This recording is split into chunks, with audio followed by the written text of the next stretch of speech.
Olá, bem-vindos a mais esta discussão sobre o conhecimento do professor e o que torna o nosso conhecimento enquanto professor especializado e o que nos cumpre efetivamente conhecer de matemática para poder ensinar matemática e de conhecimento pedagógico para poder ensinar essa matemática que os alunos têm o direito de entender. Na discussão de hoje, o foco efetivamente é em discutir um pouco sobre o conhecimento especializado do professor de matemática na perspectiva do MTSK, do Mathematics Teacher Specialized Knowledge, e para isso vou trazer alguns exemplos do conteúdo de cada um dos subdomínios que compõem esse conhecimento e vou pegar em exemplos que estão nos vários livros da coleção Formação que nós temos desenvolvido no CIESP-MAT como um apoio para as formações e para a prática do professor. Mas antes de entrar efetivamente na discussão da conceitualização do modelo do conhecimento especializado do professor, é importante considerarmos que para que nos serve conhecer o passado de modo a entendermos o presente para podermos efetivamente perspectivar o futuro. E, portanto, apenas sabendo efetivamente de onde vimos, poderemos fazer as opções mais informadas, tomar as opções mais informadas, sustentado no conhecimento do que ocorreu bem e mal anteriormente, para não repetir os mesmos erros do passado. E esse saber de onde vimos é informado pelos resultados da pesquisa que tem sido feita e no trabalho que nós fazemos, buscando sempre a melhoria da qualidade das aprendizagens matemáticas dos alunos. Essa pesquisa tem que ter como foco de atenção a aprendizagem matemática dos alunos e a prática matemática do professor. Porque se nós continuamos a fazer o mesmo e esperamos resultados diferentes, alguma coisa errada existe por aqui. Portanto, acho que todos nós estamos um pouco conscientes de que fazer o mesmo e esperar que algo diferente aconteça não é científico. É um pouco estranho. E isso a pesquisa também nos informa de o que temos que fazer diferente e o que temos que fazer repetir porque já deu resultado efetivamente em termos das aprendizagens e dos resultados dos alunos. Por outro lado, e esta é uma ideia que surgiu com o Covid, que todos nós vivenciamos. Por outro lado, a sociedade está doente. E não é uma doença relacionada com a saúde em termos do Covid ou de outro tipo de doença nesse sentido. Mas é uma doença de falta de conhecimento, que talvez seja inclusivamente bastante mais perigoso do que o Covid, uma gripe ou qualquer outra doença que nós possamos ter, porque impacta efetivamente de forma mais global na sociedade. E nós, como professores, temos que ser mais do que a vacina que protege, porque a vacina só vai proteger, temos que ser efetivamente a cura, para podermos erradicar essa falta de conhecimento. E aí a pesquisa informa e a formação tem que ser a cápsula que contém essa cura. Mas é importante também pensarmos que os nossos alunos têm o direito de ter a oportunidade de aprender matemática. Mas associado a esse direito tem também o dever de se esforçar por aprender. Isso por um lado. Por outro lado, a pesquisa informa-nos que o nosso conhecimento enquanto professores é, de entre os fatores controláveis, o fator que mais impacta nos resultados dos alunos e nas aprendizagens dos alunos. E, portanto, obviamente que é algo que já se diz há muito tempo, nós, enquanto professores, temos que conhecer mais que os alunos. Mas, este mais é importante, quanto mais, o que significa mais? Mais de quê? Mais de matemática avançada, mais de conhecimento pedagógico geral, mais de generalidades em relação ao ensino e à aprendizagem, quais são esses parâmetros de qualidade para definir esse mais. E isso levanta a problemática de qual é o papel e o foco da formação de professores para esse mais. Onde é que nós vamos beber informação? Que pesquisa é essa que sustenta as formações que têm sido feitas? Porque tem sido feita muita formação, mas os resultados não estão aí. Ou por outro lado, os maus resultados dos alunos estão aí. O facto dos resultados dos alunos não alcançarem o que é esperado é sinal, e todos nós acho que temos que concordar, mas é sinal que o que tem sido feito não tem dado resultado e, portanto, temos que fazer diferente daquilo que tem sido feito. E para isso é necessário um movimento, considerar o movimento de pesquisa que tem ocorrido com foco no conhecimento do professor, e esse movimento surgiu de forma mais intensa a partir dos trabalhos de Schumann, lá em 86. Aqui vou ser um pouco sintético, só para dar um panorama da perspectiva histórica, para que possamos entender de onde vimos, para compreender as opções tomadas no futuro, no presente, perspectivando efetivamente o que vai acontecer no futuro, se nós focarmos a formação onde essa formação é efetivamente necessária e deixarmos de generalidades que levam a gostei muito, foi muito bom, mas depois o resultado na prática é pouco ou nenhum. Portanto, a partir de 1986, com os trabalhos de Schumann, passámos a focar mais a atenção em termos da pesquisa no conhecimento do professor. E houve vários, essencialmente no âmbito da matemática, houve vários momentos cruciais para de desenvolvimento do foco de atenção e de compreender o conteúdo desse conhecimento do professor ao longo do tempo. Portanto, em 86, com o Schumann, tivemos vários trabalhos do Brent Davis, do Tim Holland, da Deborah Ball, do José Carrilho, meu e dos colegas da Noruega e de Itália, que nos ajudam efetivamente a entender de forma mais profunda, ampla e profunda, esse conhecimento do professor e como a formação focada nesse conhecimento especializado do professor efetivamente vai impactar os resultados dos alunos. E, portanto, aqui nós temos, de uma forma bem geral, portanto, Schumann e Tardif, que é bastante conhecido aqui no Brasil no contexto das pesquisas, mas ambos focavam conhecimentos e saberes numa perspectiva geral, portanto, no âmbito que eu chamo das generalidades, que não têm qualquer relação com o ensino de nenhuma área de conhecimento. O próprio Schumann já referia que a preocupação não era, naquele momento, uma discussão sobre as áreas de conhecimento, sobre cada um dos assuntos que tinham que ser abordados, mas era uma discussão mais geral em termos da prática pedagógica do professor. E das 7 componentes que o Schumann elencou em 86, apenas 3 se relacionavam de alguma forma com o conteúdo a abordar. Conhecimento do conteúdo, conhecimento pedagógico do conteúdo e conhecimento curricular. Pegando nessas 3, em várias áreas tem havido desenvolvimento de trabalhos focando o ensino e a aprendizagem de cada uma dessas áreas. Sendo que na matemática é a área que efetivamente está mais desenvolvida a nível internacional, com preocupação de relacionar o conhecimento matemático, o conhecimento pedagógico e o conhecimento curricular que nós, enquanto professores, efetivamente necessitamos para possibilitar que os nossos alunos entendam. Não apenas aprendam, mas entendam e passem a pensar matematicamente.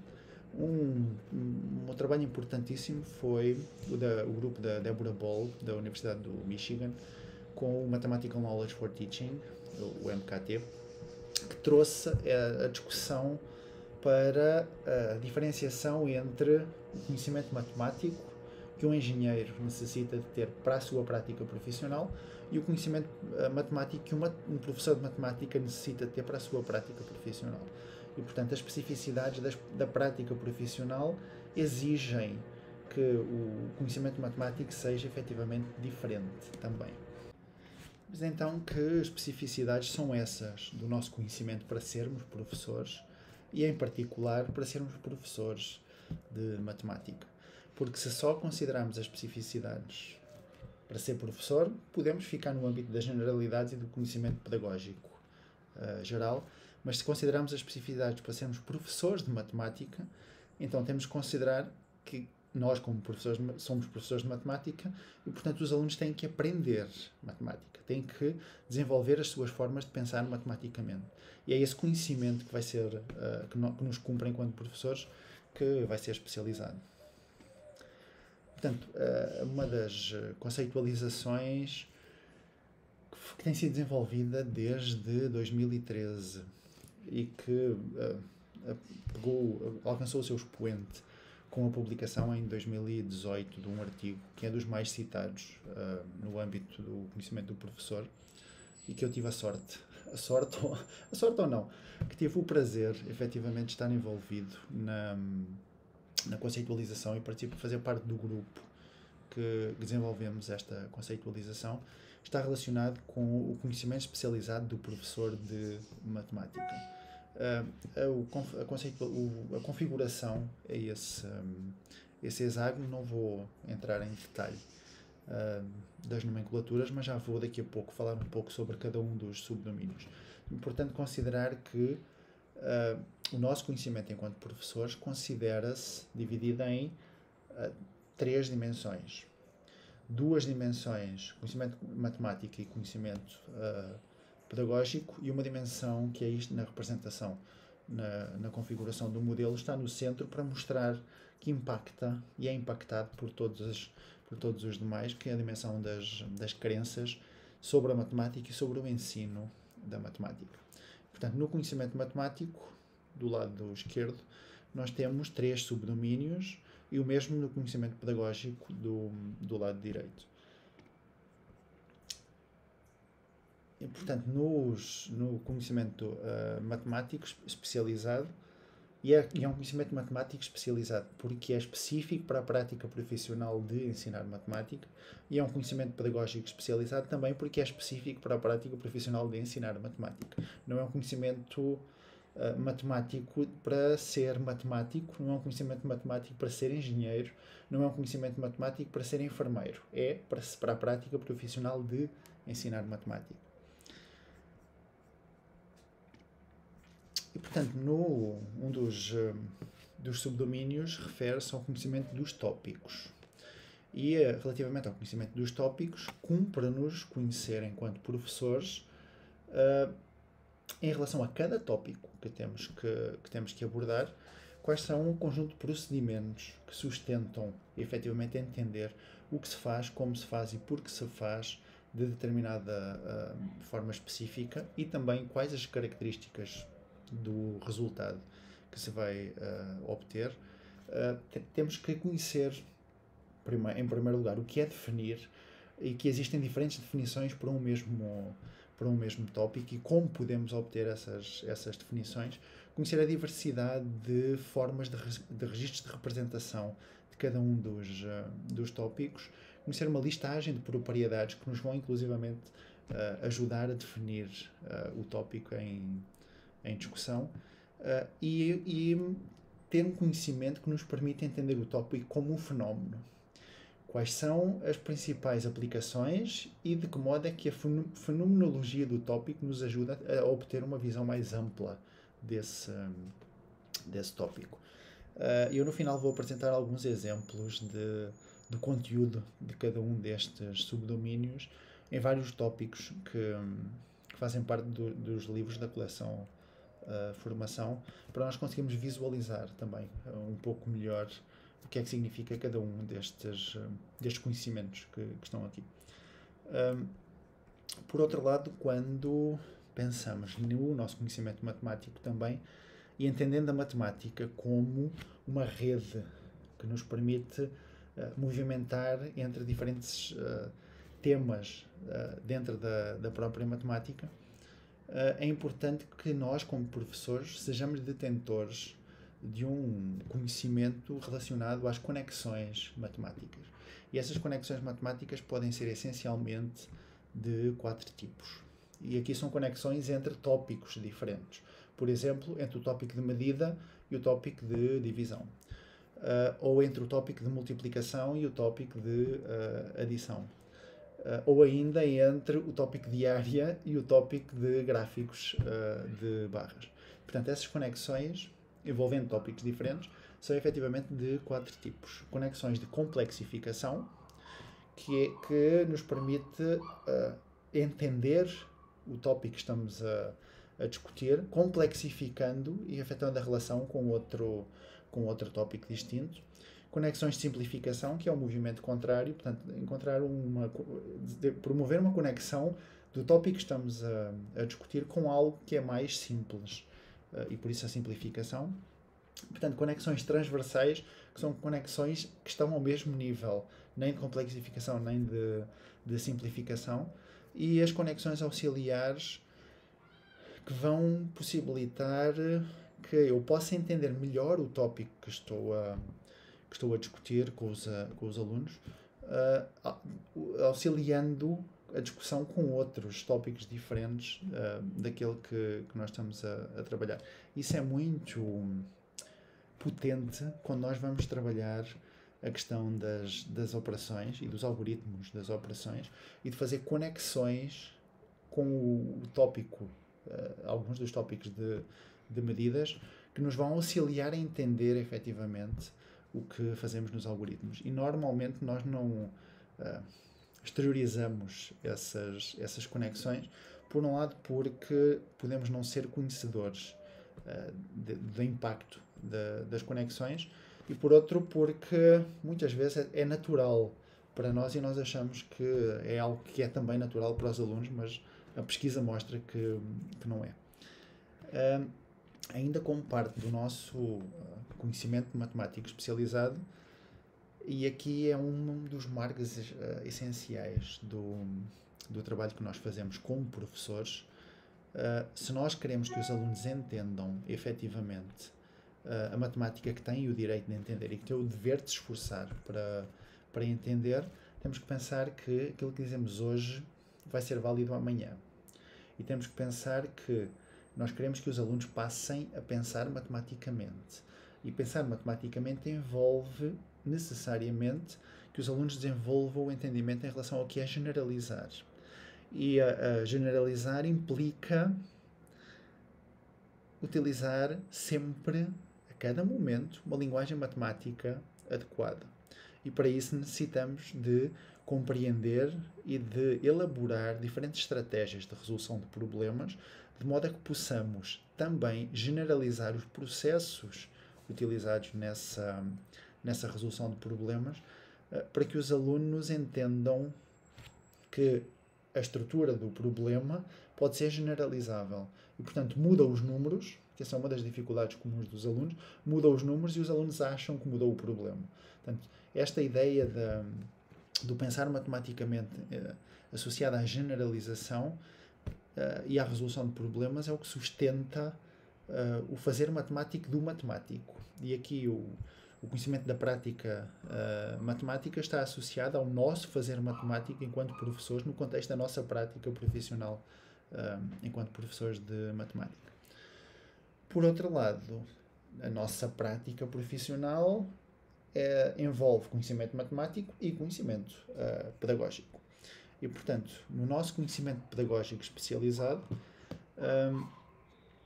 forma parte desse conhecimento pedagógico especializado o conhecimento matemático para ensinar, efetivamente, cada um dos tópicos.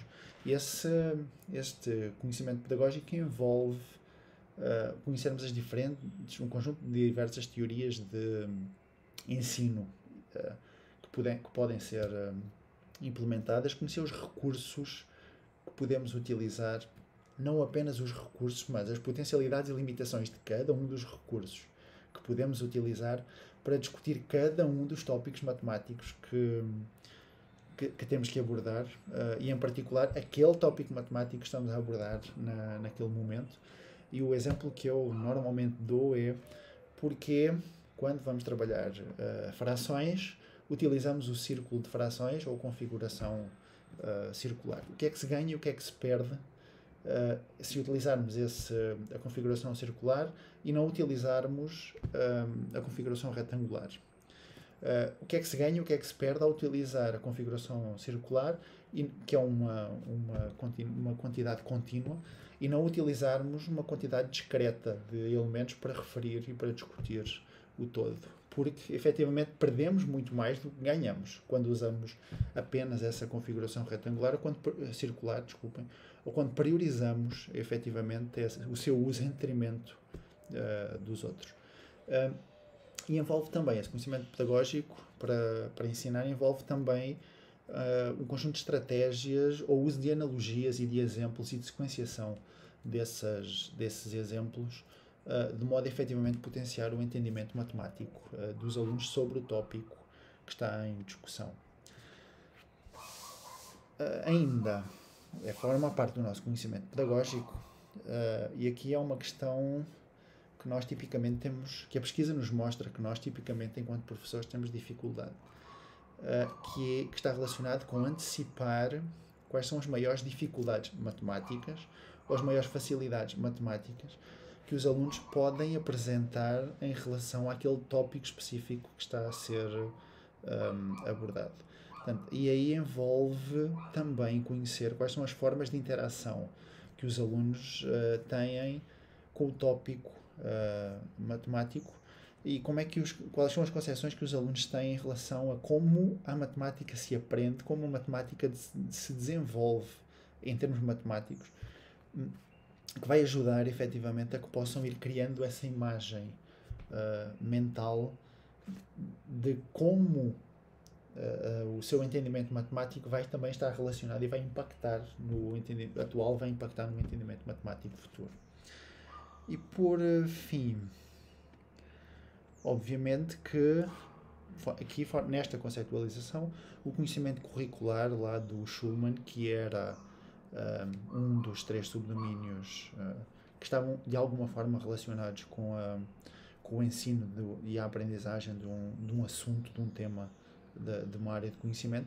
Aqui nós no desenvolvimento da conceitualização assumimos que o conhecimento curricular forma parte do conhecimento pedagógico, mas não restringimos apenas a conhecer o currículo ou a conhecer os documentos oficiais, que no caso atual a BNCC. Mas temos que conhecer também, e por isso nós chamamos conhecimento curricular, chamamos conhecimento dos estándares de aprendizagem. E envolve conhecer não apenas o que está nos documentos oficiais, mas conhecer também quais são os últimos resultados da pesquisa relacionada à aprendizagem e ao ensino do tópico específico que se aborda, e também as recomendações das entidades da sociedade civil que se dedicam efetivamente a fazer a discussão sobre o ensino e a aprendizagem da matemática. E isso ajuda-nos, portanto, estes 6 subdomínios de conhecimento, de forma integrada, ajudam-nos efetivamente a pensar o ensino e a aprendizagem da matemática de uma forma bastante diferente daquela que foi a nossa forma de entender, e, portanto, o seu conteúdo vai definir, o conteúdo de cada um desses subdomínios, em cada um de nós, vai definir o modo como nós abordamos a matemática, o modo como nós encaramos a matemática e o nosso próprio papel enquanto professores de matemática, que queremos possibilitar que os nossos alunos entendam essa matemática. Mas, obviamente que esta discussão teórica só faz sentido na nossa prática enquanto professores se nós conseguirmos visualizar o que é que cada um desses subdomínios, o conteúdo de cada um destes subdomínios significa, e que nos vai efetivamente também ajudar a efetuar uma autoavaliação a cada momento do nosso conhecimento especializado. E para isso nós temos desenvolvido, eu não vou focar aqui a apresentar aqui, mas nós temos desenvolvido o que nós chamamos de mandala de conhecimento especializado, que é um instrumento de autoavaliação do conhecimento de cada um de nós em relação a cada um dos tópicos que nós abordamos nos contextos formativos de que somos responsáveis no CIESP-MAT. Portanto, isto associa-se a uma aventura, efetivamente, de pensar e implementar essa revolução na formação de professores de matemática para que passemos efetivamente a formar professores de matemática, para que passemos efetivamente a implementar práticas que são pedagogicamente emocionantes, porque os alunos efetivamente gostam e têm prazer em desenvolver as atividades associadas, mas são essencialmente matematicamente inovadoras, porque são práticas que permitem fazer o que ainda não foi feito. E o que ainda não foi feito é possibilitar que os alunos entendam matemática e passem a pensar matematicamente, que passem a entender a matemática que estão a discutir naquele momento e as relações e conexões com a matemática, com os temas e tópicos que discutiram anteriormente e vão discutir posteriormente. E, portanto, em termos de exemplos, podemos considerar aqui em cada um dos subdomínios exemplos de conteúdo de cada um dos subdomínios. Eu peguei alguns dos exemplos que estão nos livros da coleção Formação. Alguns deles estão neste livro da medida, outros no livro da multiplicação ou das regularidades de repetição e não padrões de repetição, mas isso é discussão para outro vídeo. Portanto, mas que quem tem os livros pode também acompanhar no final das discussões lá nos próprios livros.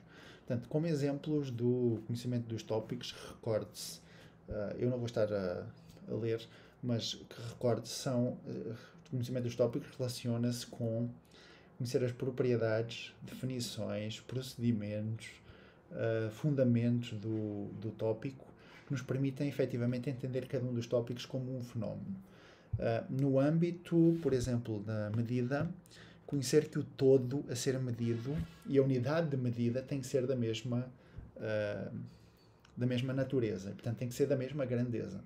Isto significa que eu como professor, tenho que conhecer que grandezas são essas, que naturezas são essas, que me permite efetivamente fazer essa comparação. Conhecer, por exemplo, também que na multiplicação, quando o primeiro fator é uma quantidade não natural e o segundo fator é uma quantidade natural, o produto efetivamente só pode ser considerado no sentido da configuração retangular, que é um dos 3 sentidos da multiplicação. Ou quando num gráfico na discussão dos gráficos, conhecer que um pictograma é um gráfico, efetivamente, onde se empregam imagens que representam as informações que foram coletadas. Quando passamos para o conhecimento das conexões matemáticas, podemos pensar já incluído nesse nosso conhecimento das conexões matemáticas, conhecer as conexões entre o princípio da iteração e a determinação, no contexto da medida, e a determinação do resultado de uma subtração quando entendemos a subtração no sentido de completar. E reparem que aqui estamos a desenvolver o conhecimento associado a medida e subtração, mas sentidos da medida e sentidos da subtração. Como é que essas duas coisas se relacionam? Que normalmente essa discussão não ocorre porque medida faz parte é um tema da matemática, a subtração faz parte de outro tema da matemática e normalmente não há essa discussão nem formal nem informal das conexões entre diferentes assuntos, entre tópicos de diferentes temas. Podemos pegar aqui também em conhecer as conexões entre a existência de uma multiplicidade de padrões de repetição para uma mesma regularidade de repetição. Reparem que esta conexão está no livro das regularidades de repetição. Reparem que a discussão é mudar o foco de padrão para um foco de padrão, que é uma questão acessível aos sentidos, que nós observamos pelos sentidos, para um foco na estrutura matemática. E, portanto, uma mesma regularidade matemática pode ser exteriorizada por infinitos padrões. E aqui envolve também a noção de infinito, o que é que cada um de nós entende por infinito, o que é que nós queremos que os alunos entendam por infinito, e que está relacionado com o pensar matematicamente dos alunos. Conhecer que as conexões entre o sentido da configuração retangular, mais uma vez na multiplicação, da multiplicação e o tópico da grandeza área, e as conexões com as grandezas volume e capacidade. Quando nos movimentamos para olhar o conhecimento da prática matemática no contexto da nossa prática profissional enquanto professores, há algo que no âmbito da medida surge sempre e que nós, como professores, temos que refinar essa nossa linguagem para usar uma linguagem matemática adequada, que é a questão do tamanho. Sempre surge a verbalização de tamanho associado no âmbito da medida. Nós temos que passar a erradicar o uso dessa palavra tamanho, porque tamanho pode ser muitas coisas diferentes. E, portanto, não é uma palavra que nós possamos usar para efetuar uma discussão matemática adequada. Por outro lado, também no contexto da multiplicação, quando temos 2 vezes 3, o que nós temos é que o primeiro fator, o 2, vai corresponder à quantidade de vezes que se vai repetir o segundo fator, o 3. Isso vai estar relacionado com a propriedade da multiplicação, que retorna lá para o conhecimento dos tópicos, de que a ordem dos fatores não altera o produto, que é verdade, obviamente. Não altera o produto, mas altera a multiplicação. Porque se 2 vezes 3 tem o mesmo produto que 3 vezes 2. Mas não é a mesma coisa. Porque 2 vezes 3 é 3 mais 3. 3 vezes 2 é 2 mais 2 mais 2. E, portanto, são entendimentos diferentes da matemática e implicam registros de representação diferentes, que, repare-se, retornam à questão do COT, do conhecimento dos tópicos, e que nós temos que conhecer aqui no fazer matemático, que está relacionado com o uso de uma linguagem matemática adequada e o uso da generalização e das estratégias que nos permitem efetivamente generalizar, tal como conhecer diferentes formas de validar uma igualdade que vai envolver quantidades desconhecidas e a relação entre essas quantidades. E conhecer que igual apenas podemos usar no contexto dos números, porque são símbolos que estão a ser usados, que pertencem ao mesmo tipo de registro de representação. Quando nos movemos para o âmbito do conhecimento pedagógico, tipicamente nós, como professores, achamos que temos um conhecimento bastante amplo em termos dos recursos e das estratégias de ensino. Mas quando direcionamos a nossa atenção para o ensino de cada um dos tópicos matemáticos, há que começar a refinar efetivamente esse entendimento, e aqui envolve, por exemplo, conhecer que as malhas quadriculadas, ainda no contexto da multiplicação, que as malhas quadriculadas são um recurso com potencialidades para desenvolver o entendimento do sentido da configuração retangular, mas que não são um bom recurso para entender o sentido da combinatória. E, portanto, aqui está relacionado com o conhecer o recurso e as potencialidades e limitações para discutir a matemática que se tem que discutir.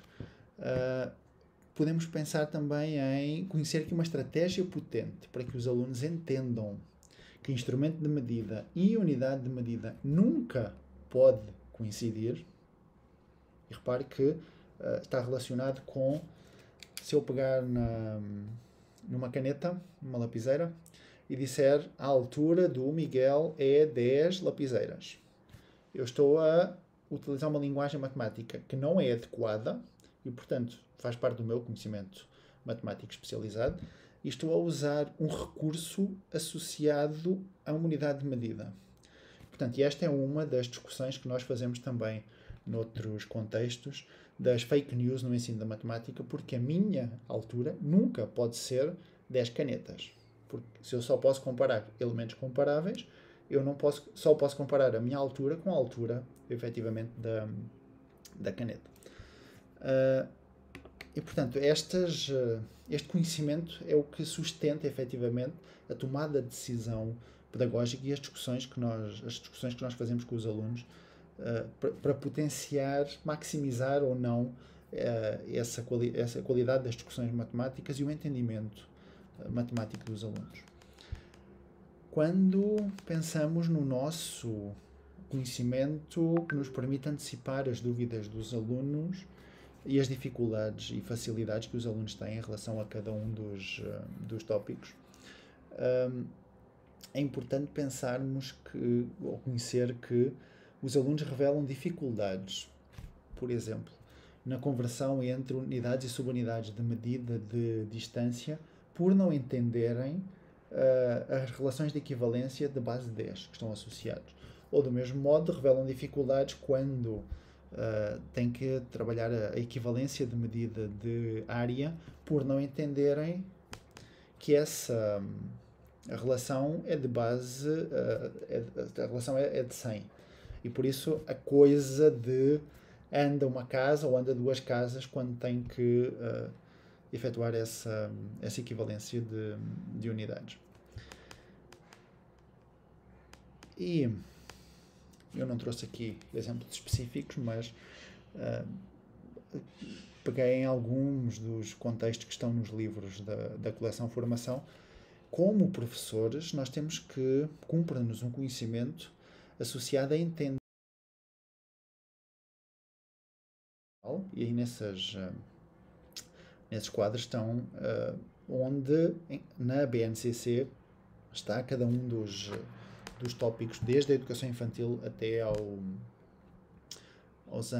até ao final dos anos iniciais, cada um dos tópicos que temos que abordar também para termos uma perspectiva de como o tópico vai sendo discutido, como os alunos vão ter que aprender, se espera que os alunos aprendam o tópico, que elementos os alunos vão aprender, mas não podemos ficar por aí. Temos que conhecer também, e aqui é essencial, conhecer também o que está nos documentos oficiais de outros países, e aqui a formação é essencial, porque obviamente que nós não podemos, não vamos conhecer tudo o que está nos currículos, nos documentos oficiais de outros países, mas é importante entender o que está nos documentos oficiais de outros países e o que nos diz os resultados mais recentes de pesquisa, para que possamos efetivamente ir além daquilo que, na grande maioria das vezes, está no documento oficial brasileiro, porque os alunos merecem. Para que os alunos não fiquem muito desfasados em relação àquilo que se espera os alunos de outros lugares físicos conheçam no mesmo ano e com a mesma idade. E, portanto, eu quase termino por aqui com uma fala da Pro Guida, que é a professora que nos acompanha sempre nos livros da coleção Formação, e que aproveito aqui para deixar a minha homenagem, porque a Pro Guida é a minha homenagem à minha mãe, que foi professora durante 30 anos em Portugal. E, portanto, é essa discussão. Há que fazer homenagem a quem merece que efetivamente seja feita a homenagem. E a Pro Guida traz-nos aqui algumas das falas e das discussões e das sensações e sentimentos e conhecimentos que são expressos nas dezenas, centenas de formações que tenho feito aqui no Brasil e no exterior, em relação a conhecer a matemática, em relação ao que eu costumo sempre dizer: depois de qualquer discussão em contexto formativo, sempre temos que ter mais dúvidas no final do que tínhamos no início. Porque se não temos mais dúvidas no final do que tínhamos no início, então foi perda de tempo. Aqui mais dúvidas no final, no sentido de somos mais conhecedores em relação ao tópico que se está a discutir e, portanto, podemos questionar mais o tópico matemático e a nossa própria prática enquanto professores e as oportunidades de aprendizagem que facultamos aos nossos alunos para que sejamos nós e sejam eles agentes de mudança na sociedade que temos, sendo que essa mudança tem que ser sustentada no entendimento matemático e não apenas no saber fazer e no saber encontrar a resposta. E eu deixo aqui no último slide alguns dos livros que nós temos publicado até este momento, que são os livros da coleção Formação, que buscam ser um contributo, efetivamente, também para que a nossa prática enquanto professores da educação infantil e dos anos iniciais e até dos anos finais possa melhorar e possamos fazer diferente daquilo que fizeram connosco, porque recordem-se do que eu comentei lá no início, fazer o mesmo e esperar resultados diferentes não é científico. Isso não é científico, há outro nome para essas coisas que eu não vou dizer aqui, mas quem me conhece já me ouviu dizer várias vezes em outros contextos. Portanto, espero que esta breve, não tão breve, 40 minutos de discussão ajude efetivamente a entender um pouco mais e melhor esta ideia do conhecimento especializado do professor, e eu vou estar por aí com outros vídeos, com outras discussões e sempre lá no canal do Instagram do CIESP-MAT com algumas novidades e provocações que buscam efetivamente que nós possamos fazer mais, melhor e diferente daquilo que tem sido feito.